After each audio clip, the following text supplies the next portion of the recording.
me, Ursula. Welcome to my YouTube channel. Doing date night differently, and it's gonna be delicious and without the bloat. Okay, you want to spaghetti bolognese speciale. Although we're not gonna do spaghetti bolognese, that's got wheat, heavy on the meat. We don't want meat sweats, we don't want wheat sweats. Plant-based and wheat-free. For the plant-based meatball, with beetroot grated, red onion, boil in water, add garlic. Next, sunflower seeds, chickpeas, and fig. Blitz them together. Put in your delicious herbs.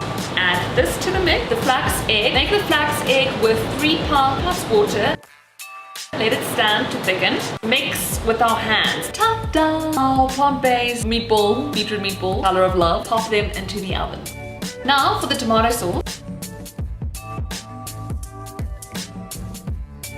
The vegans have taught us some tricks. Our nutritional yeast, half a tablespoon of almond butter. This just gives it that sweetness, and this gives a cheesy flavor.